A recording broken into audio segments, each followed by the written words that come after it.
pregnant, penniless, and disowned by her wealthy family. Charlotte Bennett was left with only one thing, a worthless, abandoned orchard no one wanted.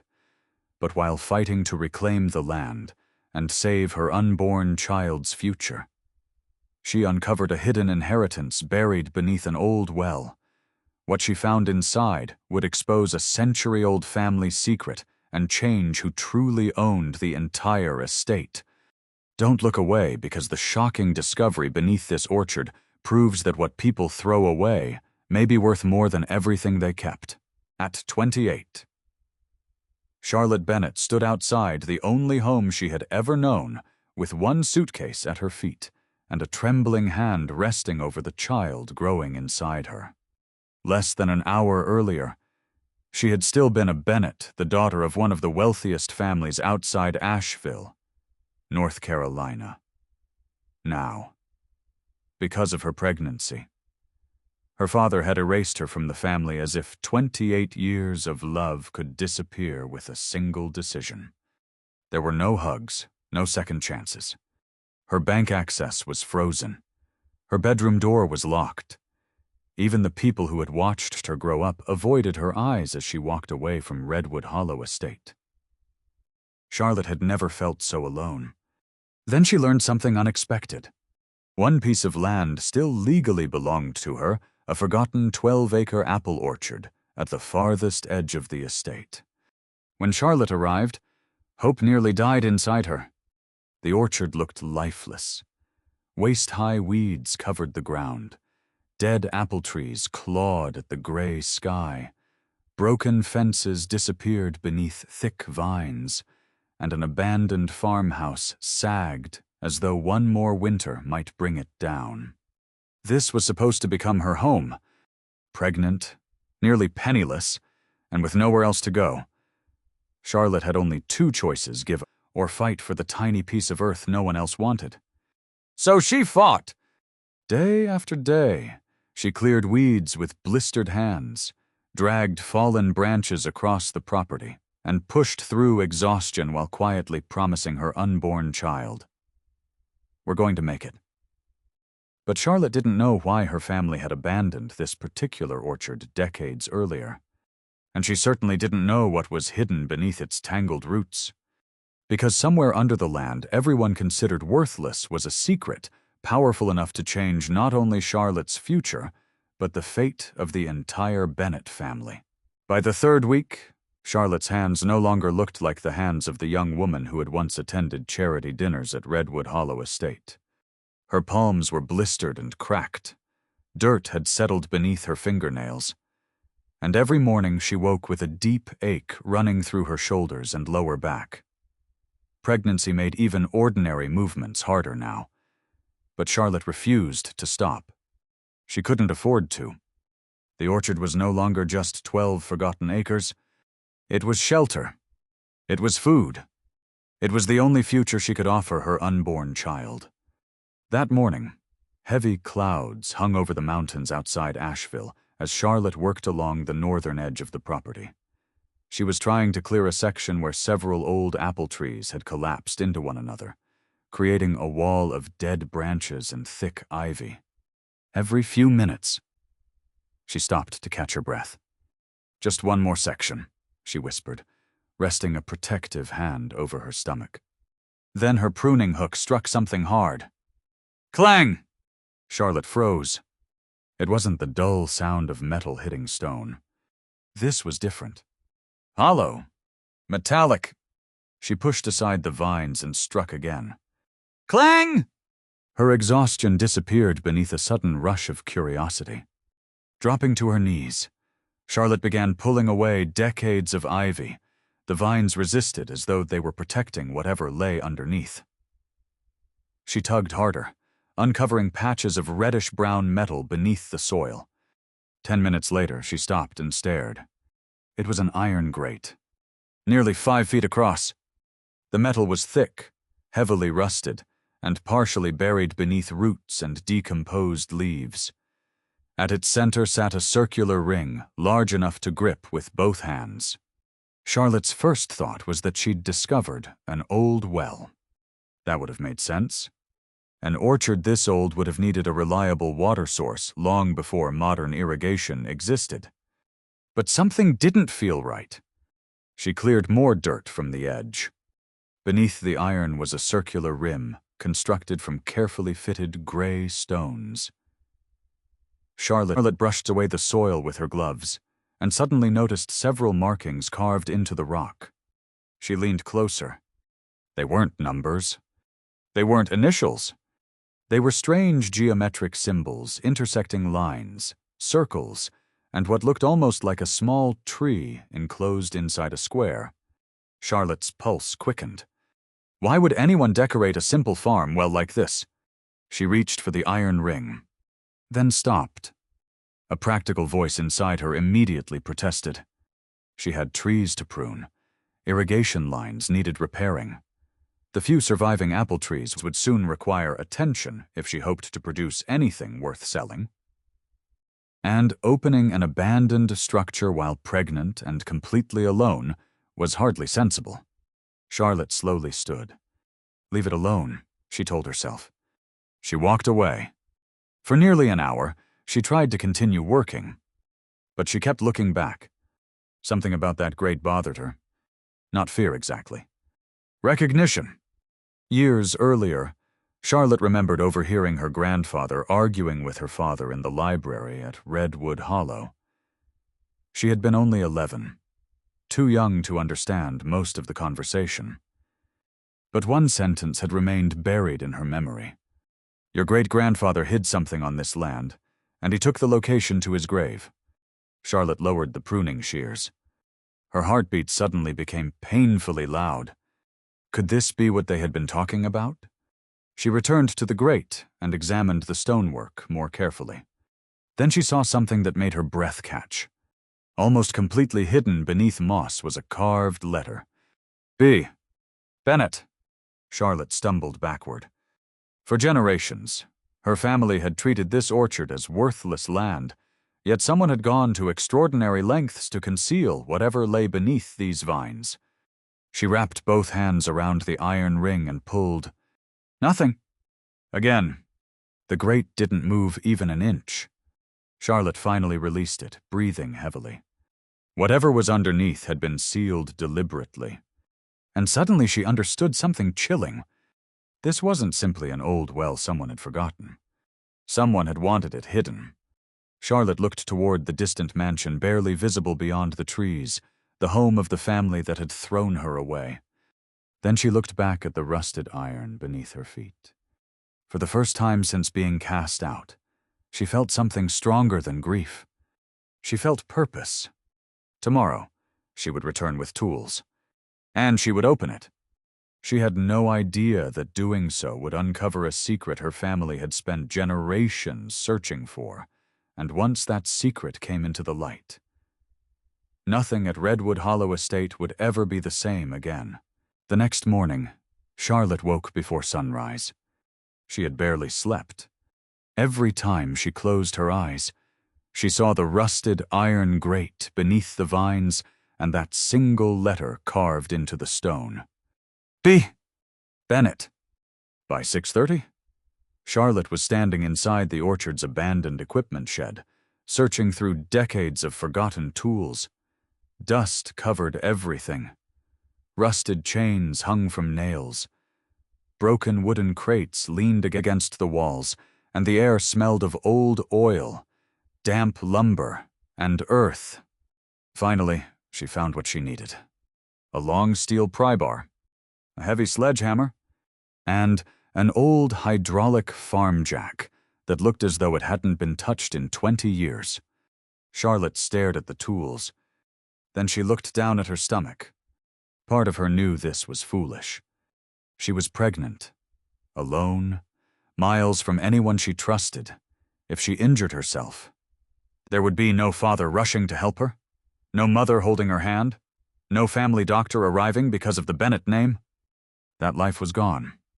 But the mystery beneath the orchard had become impossible to ignore. Careful, she whispered to herself. We do this carefully. It took nearly an hour just to clear the remaining roots from around the grate. Charlotte worked slowly. stopping whenever her breathing became too heavy. Sweat gathered along her forehead despite the cool mountain air. Then she wedged the pry bar beneath the iron rim. She pushed. Nothing. She repositioned it. Again. The grate refused to move. Charlotte clenched her jaw and leaned harder until pain shot through her arms. Still nothing. Frustration overwhelmed her. For weeks, everything had been a battle. Her family. The orchard. Money. Fear. Even sleep. Now this piece of rusted iron seemed determined to defeat her too. Charlotte dropped the pry bar. I am so tired of being told no.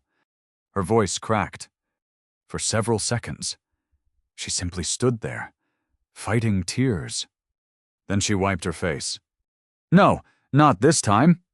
Charlotte dragged the farm jack into position and carefully wedged its lifting arm beneath the grate. She pumped the handle. Once, twice, 3 times. Metal groaned. Charlotte froze. She pumped again. A sharp crack echoed through the orchard. The ancient seal around the grate fractured. Then something happened she hadn't expected. A rush of freezing air exploded from beneath the iron. Charlotte stumbled backward. Leaves scattered across the ground. The temperature seemed to drop instantly. She stared at the narrow black opening. That made no sense. A water well shouldn't breathe. Charlotte grabbed a flashlight from her tool bag and approached cautiously. The grate was now raised several inches. She shone the beam through the opening. At first, she saw only darkness. Then stone. The interior walls were far too smooth and carefully constructed for an ordinary farm well. Charlotte raised the grate farther. Another crack.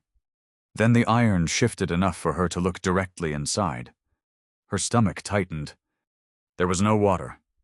Instead, narrow stone footholds descended along one side of the shaft. Someone had built a way down. This isn't a well, Charlotte whispered. She directed the flashlight deeper. 20 feet! 30. Perhaps more. The beam finally reached what appeared to be a dry stone ledge. And something reflected the light. Charlotte stopped breathing. She moved the flashlight away. Darkness. Then back. There it was again. A sharp golden flash. Metal. Her heart began pounding. She lowered herself carefully beside the opening and aimed the beam more precisely. Something rectangular rested on the ledge. Beside it appeared to be several smaller objects covered in dust. But the strangest thing was behind them. A door. A small iron door had been built directly into the wall of the shaft. Charlotte's entire body went cold. This wasn't an abandoned water source. It was an entrance. Someone had constructed a hidden chamber beneath the Bennett orchard and then sealed it so thoroughly that generations had passed without anyone finding it. Charlotte suddenly remembered another fragment from her childhood. Her grandfather standing beside the fireplace late one Christmas Eve, telling her father that the Bennett fortune had once been far larger than anyone realized. Her father had laughed. Her grandfather hadn't. Some things were buried because people were afraid of losing them. At 11, Charlotte had thought he was speaking metaphorically. Now she wasn't so sure. A faint sound came from somewhere below. Click. Charlotte jerked backward. Silence. She waited. Nothing. Probably shifting stone? Probably. Then her flashlight beam caught something carved into the inner wall. 3 words. Charlotte leaned closer. The letters were faded but unmistakable. For the rightful heir. Her hands began trembling. The family that had thrown her away believed they had taken everything from her. Her money. Her home. Her name. Her future. But beneath the worthless orchard they had left behind was something none of them knew existed. And whatever waited behind that iron door had been there for generations. Waiting. Charlotte stared into the darkness, unaware that when she finally descended into that chamber, she wouldn't simply discover gold. She would find something far more dangerous to the Bennett family. proof of who truly owned Redwood Hollow Estate, for several minutes. Charlotte remained beside the opening, staring at the words carved into the stone. For the rightful heir. Only hours earlier, she had thought of herself as a woman with almost nothing left. Now, for the first time, she wondered whether everything she had been told about her family and about herself had been built on a lie. But wondering wasn't enough. She needed the truth. Charlotte knew climbing into an unknown shaft while pregnant would be reckless, so she refused to rush. She spent the rest of the morning searching the old farmhouse and equipment shed. Behind a cabinet, she found a coil of thick climbing rope. She tested every section, secured it around the trunk of a massive oak beside the grate, then lowered an old wooden ladder into the shaft. Even then, she hesitated. One hand rested over her stomach. "I promised I'd protect you," she whispered. Then she looked into the darkness. "And that's exactly why I need to know." Charlotte descended slowly. 10 feet. 20. The warm North Carolina morning disappeared above her. The deeper she went, the colder the air became. When her boots finally touched the stone ledge, she released a trembling breath. The metallic object she'd seen from above was only inches away. Charlotte wiped away the dust. Gold. Her heart nearly stopped. It was a rectangular bar, darkened by age but unmistakable beneath the grime. Then she saw another, and another. Charlotte turned her flashlight toward the iron door. Its locking mechanism had deteriorated badly. After several careful strikes with the pry bar, the corroded latch broke free. The door groaned open. Charlotte raised the flashlight, and everything she believed about the Bennett family shattered. The hidden chamber extended far beyond the shaft. Wooden crates lined the walls. Metal lock boxes sat beneath canvas coverings that crumbled when Charlotte touched them. She opened the nearest crate. Inside were rows of gold bars. Another contained cloth bags filled with old American coins, some silver, some gold. Many dated more than a century earlier. Charlotte stared in disbelief. Her family had spent decades protecting the image of wealth. Yet beneath the orchard they considered worthless rested a fortune their ancestors had apparently hidden and forgotten. But then Charlotte noticed a wooden chest positioned separately from everything else. Unlike the crates, it carried the same symbol she had seen above a tree enclosed inside a square. Inside were documents. Dozens of them. Letters.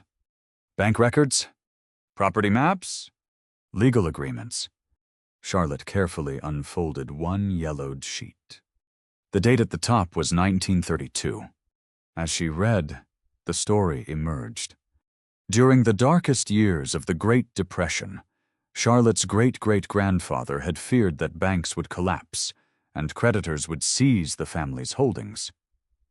He converted a significant portion of the Bennett fortune into physical gold, rare coins, and other assets. Then he hid them. But the vault had another purpose. It protected the original documents governing ownership of Redwood Hollow. Charlotte continued reading. Her breathing changed. The estate had not originally been inherited through the male Bennett line, as her father had always claimed. Ownership had been placed into a family trust. And according to the documents, control passed through a specific branch of descendants connected to the orchard property. Charlotte's branch. Her hands began shaking. She read the clause again. Then again. The orchard her father had allowed her to keep wasn't merely an unwanted corner of Redwood Hollow.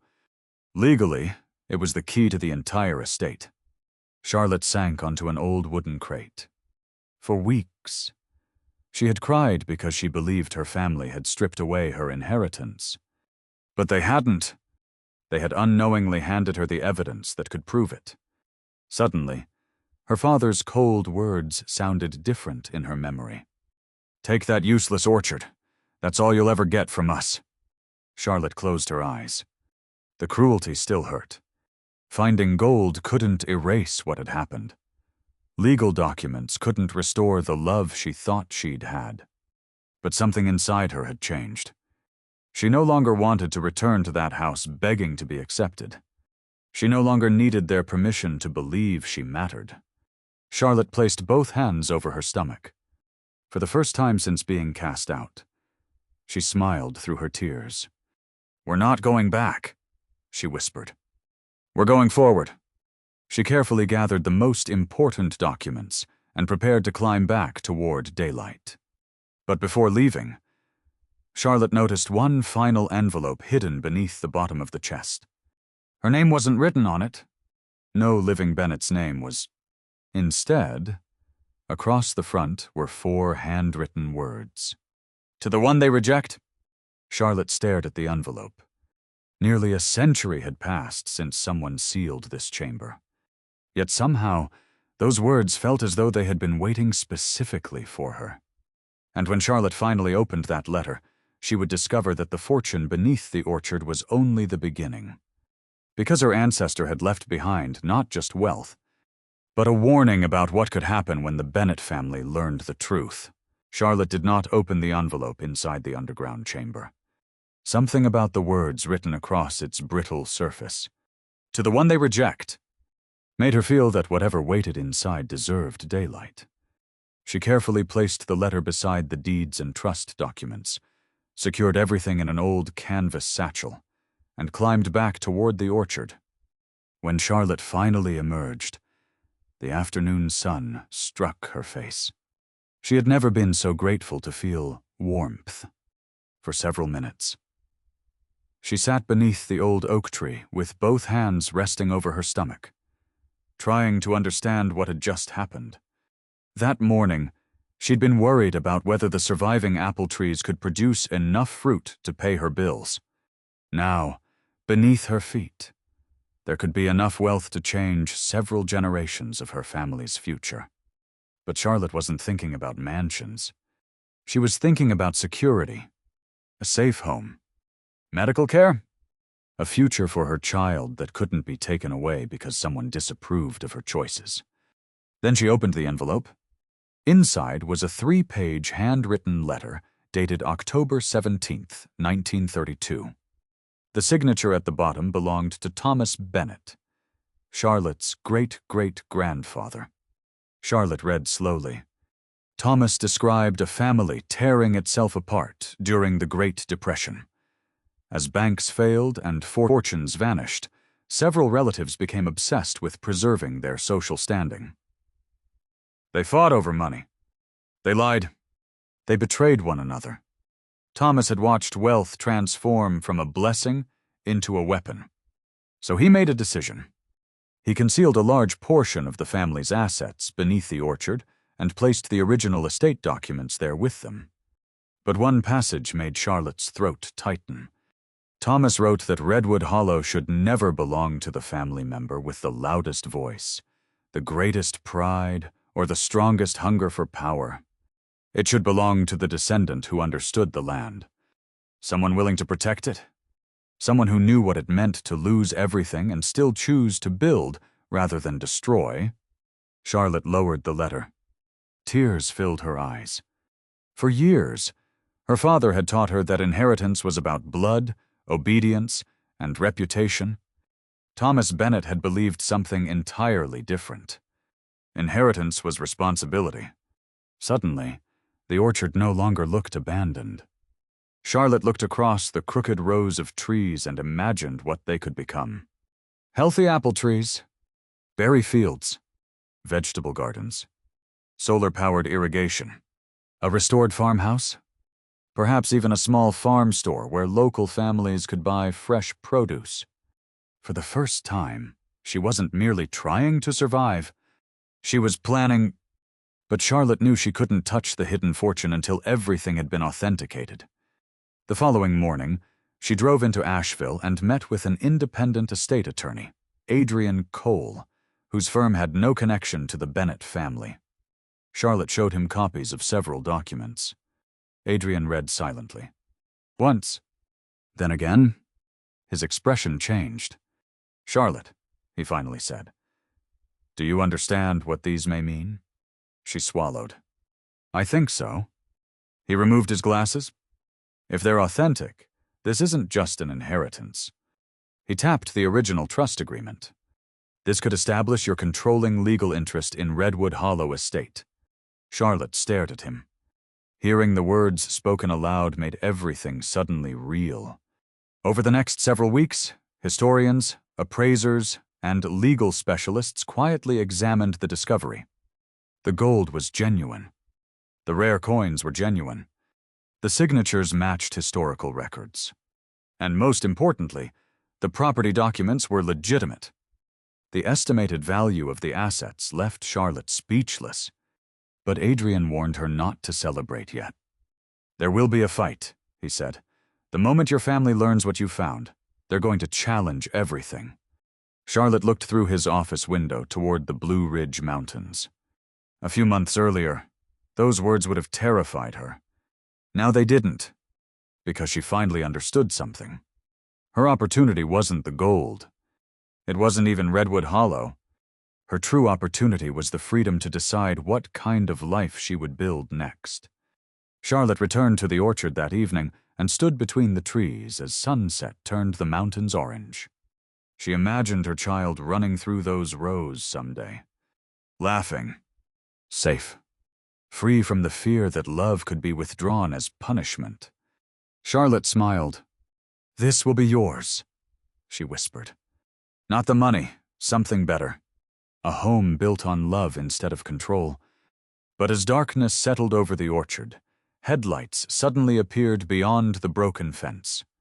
One car, then another, then a third. Charlotte's smile disappeared. Black vehicles moved slowly up the dirt road towards the farmhouse.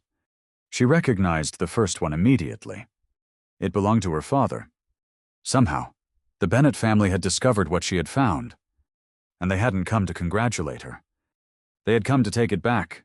The 3 black vehicles stopped in front of the farmhouse, just as the last light disappeared behind the Blue Ridge Mountains. Charlotte stood on the porch, one hand resting over her stomach. Months earlier, the sight of her father stepping from that first car would have made her heart race with fear. For most of her life, his disappointment had been enough to silence her. But the woman standing on that porch was no longer the daughter who had left Redwood Hollow with one suitcase and nowhere to go. Her father, Richard Bennett, walked toward her with 2 attorneys behind him. Charlotte's mother remained near the second vehicle, while her older brother watched from several yards away. Richard stopped at the bottom of the steps. "We need to talk." Charlotte's voice was calm. "Then talk." His expression hardened. "We know what you found." There it was. No apology? No question about whether she was safe. No concern for the grandchild she carried. Only the treasure. Richard told her the underground chamber belonged to the Bennett family and demanded that she surrender everything removed from it until the family's attorneys determined ownership. For years, Charlotte would have obeyed before he finished speaking. This time, she almost smiled. "My attorney has already determined ownership." Richard's face changed. "You hired an attorney?" "Yes." "You had no right to involve outsiders in family business." Charlotte looked directly at him. "You stopped calling me family when you threw me out." Silence fell over the yard. Her mother's eyes dropped. Richard climbed the first porch step. "Charlotte, you don't understand what you're dealing with." "No," she replied softly. "I understand it now better than I ever have." She explained that the documents had been authenticated and secured elsewhere. Copies had already been filed with her attorney. The gold and coins were being professionally inventoried. Nothing could simply disappear. Richard's anger surfaced. "That estate belongs to me." Charlotte felt the old fear rise inside her. For one terrible second, she was 17 again, standing in her father's study while he decided what was best for everyone. Then her baby moved, a small flutter beneath her hand. Charlotte looked down, and the fear lost its power. She wasn't fighting for her father's approval anymore. She was protecting her child's future. "The land doesn't belong to whoever can shout the loudest," she said, "and neither do I." Richard stared at her. Charlotte continued, "You gave me this orchard because you thought it was worthless. You wanted me to understand exactly how little you believed I deserved." Her voice trembled, but she didn't stop. "You were wrong about the orchard." She swallowed. "And you were wrong about me." Her father had no answer. Within days, the dispute moved into legal proceedings. Richard challenged the trust. He questioned the documents. He hired experts.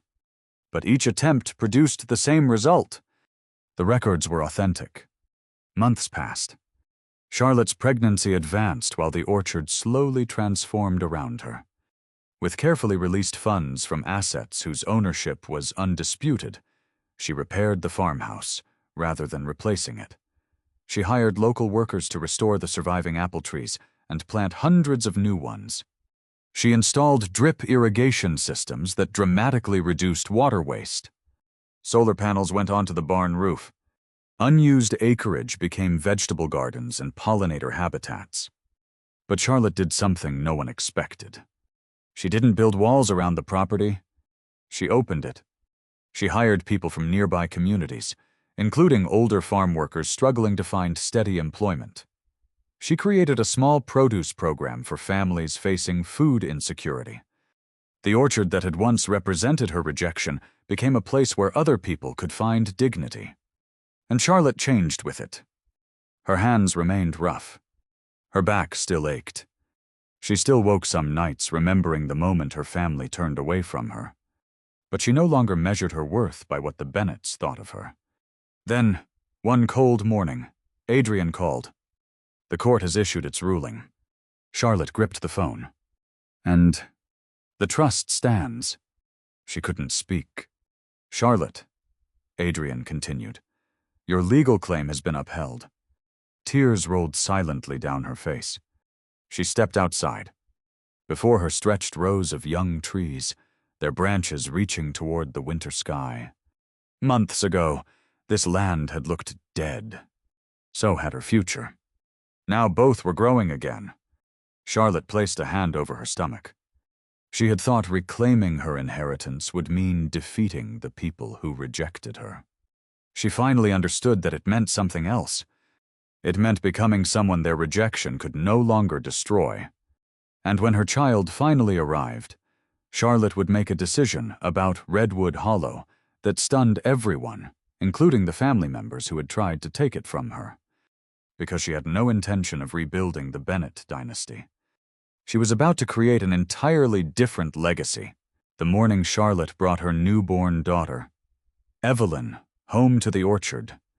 The Blue Ridge Mountains were glowing beneath the soft gold of sunrise. Charlotte stepped from the truck slowly, holding her baby against her chest. Then she stopped. For several seconds, she could only stare. The abandoned orchard she had once entered with blistered hands, an empty bank account, and a heart shattered by rejection was almost unrecognizable. Young apple trees stood in orderly rows. Fresh blossoms covered the older trees they had managed to save. Solar panels gleamed on the restored barn, while a modern irrigation system carried water quietly through the fields. Workers were already arriving. Some waved when they saw her. Charlotte smiled through tears. Months earlier, no one had been waiting for her when she arrived here.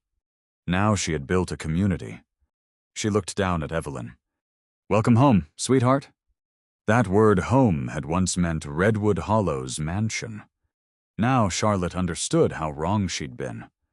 A home wasn't a place filled with expensive furniture or portraits of powerful ancestors. Home was where you didn't have to earn the right to be loved. Over the next several years, the orchard flourished beyond anything Charlotte had imagined. She expanded the sustainable farming operation while preserving the oldest trees. The farm supplied fresh apples, vegetables, berries, and honey to local markets throughout western North Carolina. But Charlotte refused to measure success only in dollars. She hired older workers who had struggled to find steady employment. She created flexible jobs for single parents. A portion of every harvest went to food programs supporting families living on limited incomes. The land that had once been dismissed as worthless was now feeding hundreds of people, and Charlotte never forgot what it felt like to have nowhere to turn. Meanwhile, the Bennett family faced a very different future. Years of poor investments, legal expenses, and desperate attempts to preserve their luxurious lifestyle had begun draining the wealth Richard Bennett once considered permanent. The mansion still looked magnificent from the road, but behind its gates, rooms were being closed. Staff members were dismissed. Artwork disappeared. Vehicles were sold. The family that had rejected Charlotte because they believed she might embarrass their name was now fighting to preserve the appearance of a fortune slipping away. Charlotte heard the news, yet she felt no joy. That was when she realized how much she had changed. Once, she had wanted them to regret hurting her. Now she simply wanted peace. Then, on a cool October afternoon, a familiar car came slowly up the orchard road. Richard stepped out alone. Charlotte hadn't seen her father in nearly a year. He seemed smaller somehow. Older. He walked toward her and stopped beneath the enormous oak beside the hidden vault. His eyes traveled across the thriving orchard. "I was wrong," he said quietly. Charlotte said nothing. Richard swallowed. "I thought this place had no value." His eyes met hers. "And I thought taking everything else away would force you to come back begging." Charlotte felt the old wound open for just a moment. Then Evelyn's laughter drifted from the farmhouse. Charlotte looked toward her daughter. The pain softened. "You did take almost everything," she said. Richard lowered his head. "But you left me the one thing I needed." He looked confused. "A chance to discover who I was without you deciding for me?" Silence stretched between them. "Finally," Richard whispered. "Can you forgive me?" Charlotte had imagined this moment countless times. In those fantasies, she had delivered angry speeches. She had made him suffer. But standing there now, revenge felt strangely small. "I forgive you," she said. Richard's eyes filled with tears. Then Charlotte added gently, "But forgiveness doesn't mean returning to the way things were." She looked across the orchard. "We don't rebuild the past. We build something better." And Charlotte did exactly that. She placed much of the farmland into a permanent conservation trust, ensuring it could never be sold off piece by piece for luxury development. The orchard would remain productive. Local families would continue working there. And one day, Evelyn would inherit not simply wealth, but responsibility. Years passed. The story of Charlotte Bennett became known throughout the region. People came expecting to hear about the secret vault, the gold bars, the rare coins, and the forgotten documents that changed ownership of Redwood Hollow. But Charlotte always told them they were focusing on the wrong treasure. One evening, as the sun disappeared behind the Blue Ridge Mountains, Evelyn, now old enough to understand part of her mother's story, asked a simple question. "Mom, were you scared when everyone left you?" Charlotte looked at the orchard. She remembered the weeds, the loneliness, the nights she'd cried inside a collapsing farmhouse, wondering how she would raise a child alone.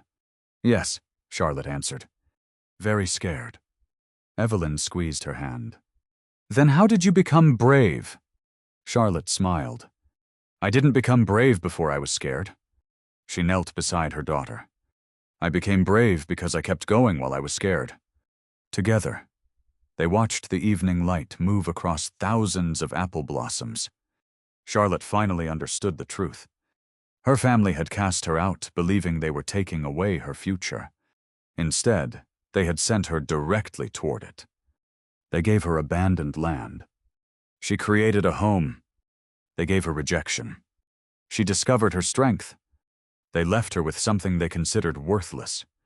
And from those forgotten roots, Charlotte built something gold could never buy. A legacy of courage, dignity, forgiveness, and love. Because sometimes the door that closes behind you isn't the end of your story. Sometimes it's the only reason you finally discover the path you were meant to take. Charlotte's story reminds us that rejection does not always mean the end. Sometimes, the moment that breaks your heart is the very moment that pushes you toward the life you were meant to build. She lost her family's approval, her comfortable home, and nearly everything she believed made her secure. But on 12 forgotten acres, Charlotte discovered something more valuable than gold, her own strength. The abandoned orchard became a powerful reminder that what others call worthless may still hold extraordinary value. And the same is true of people. Being rejected, underestimated, or abandoned does not determine what your life can become. So if you're facing a season where everything seems lost, remember, Charlotte, you don't need to see the entire road ahead. You only need enough courage to take the next step. And now I want to hear from you. Have you ever experienced a painful setback that eventually led you somewhere better? Share your story in the comments. Your words might give someone else the courage to keep going. If Charlotte's journey touched your heart, please like this video, subscribe to the channel, and share it with someone who needs this message today. And remember, never let someone else's rejection become the measure of your worth. Sometimes, what looks like the end is where your greatest chapter begins.